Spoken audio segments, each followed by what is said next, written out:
demonstrate how to set up your plant when it arrives. So I have a package here. This is essentially what you receive in the mail, except it's got a label on top. And I'm going to open it and show you exactly how to set it up.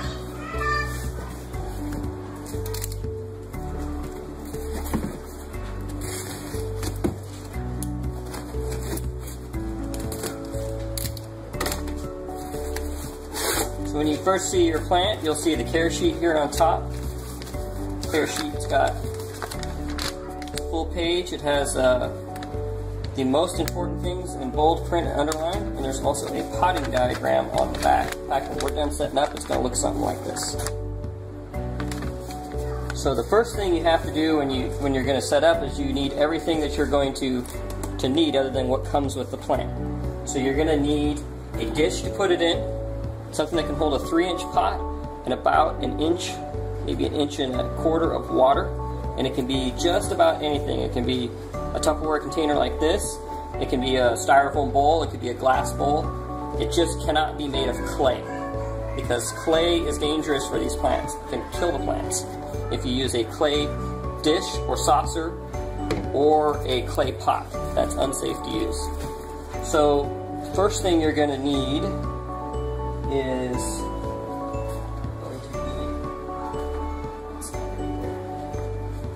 you're going to need a gallon of distilled water.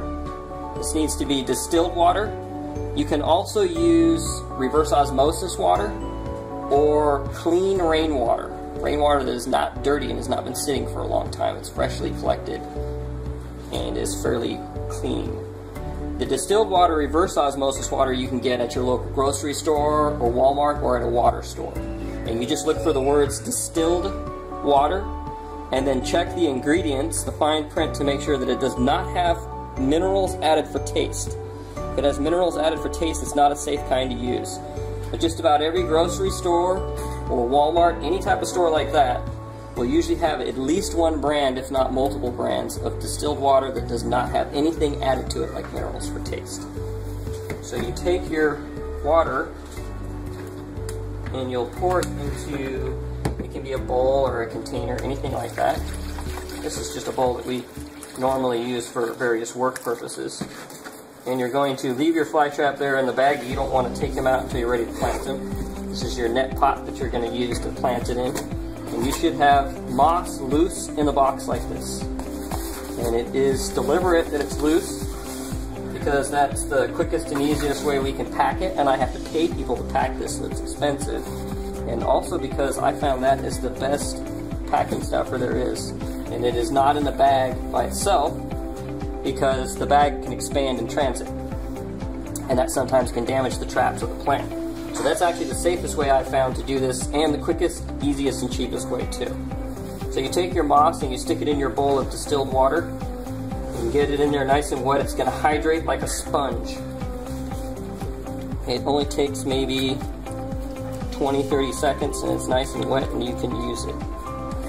You're then going to take your net pot and put some of this into the pot, like that. Pack it in down here at the bottom. And then you can take your plants and you can take them out. You can just tear the plastic bag, since they don't need to be in here anymore.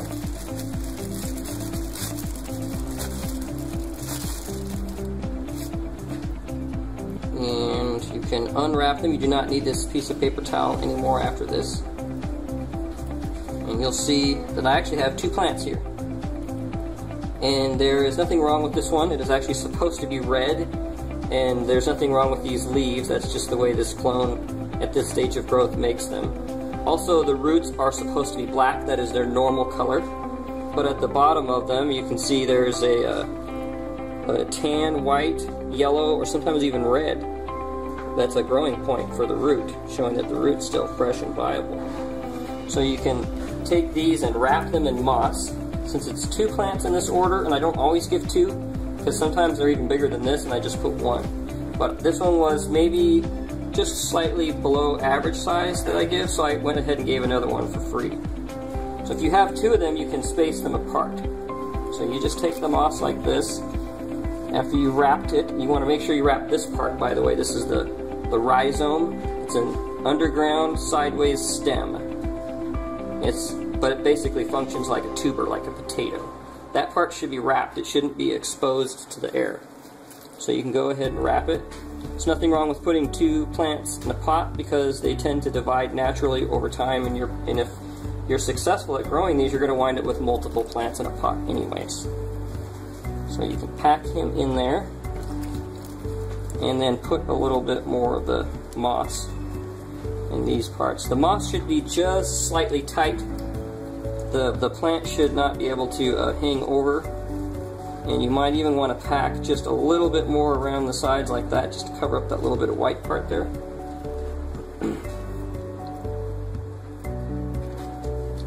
So this guy is ready to go in his dish. Put him in a dish like this, whatever dish you have, and then you're going to pour in water up to about 1/4 the height of the pot.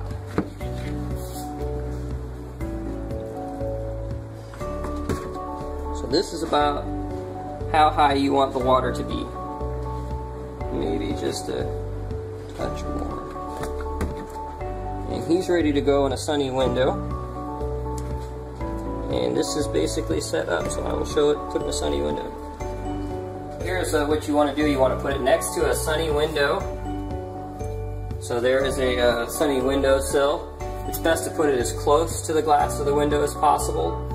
A south-facing window that gets the morning sun is the best kind to use. And that's followed by an east-facing window. This is actually a west-facing window, which would be the 3rd best, and north-facing windows sometimes aren't good enough to even keep them alive. So it's real important that they get 4 hours or more of direct sunlight a day. And then in the next video I'll show you how to take care of it. A couple more things that you may want to know when you're getting your plant. You can see with this plant, most of the traps are closed, and in fact there's only a couple that are barely opening. That's normal. That usually happens in transit. Usually most of the traps will close, and sometimes even all of them. And it can take the traps after you plant it anywhere from a few hours to even a little over a week to reopen. It just depends on why they're closed, how many of them are closed, because if a lot of them are closed, it can tire the plant a bit, and it takes a while for them to reopen them. So if you see that, that doesn't mean anything's wrong. You just have to wait to feed it. You should wait 3 days to feed it anyways. And if most of them are still closed after 3 days, but the plant is still growing and still looks healthy, there's nothing to worry about or nothing to be concerned about. Eventually, most of the traps that are closed will reopen, and any new traps coming out will reopen as well. One other thing that you may want to know is that these guys all have fresh traps, but sometimes in transit, 1 or 2 of the oldest traps will turn black, or this can even happen within a few days after being planted. That's 100% normal. That does not mean anything's wrong with the plant. It's nothing to be worried or concerned about. If the plant is dying, it's going to turn black all over fast, not just a few of the oldest traps. So if you see a few older traps turning black, it's totally normal. It may be caused by a little bit of stress from transitioning, or it could just be that that trap is old enough that it has to shed, and it would have shed if it just stayed right at my place and was never shipped in the first place. Their traps and leaves are short-lived. They only last about 3 months. So it's normal to see the oldest ones always shedding. It's nothing to be concerned about. If you have a whole bunch of them turning black all over, especially the newer ones, that usually is an indication that something's wrong. It could be that the plant got too dry, it could be that it's been kept too wet for too long, or it could be that you're not using the correct kind of water, and it's dying because of that. And if your plant is dying, or it can also happen from insufficient light, they can die from light deprivation in as little as a week sometimes.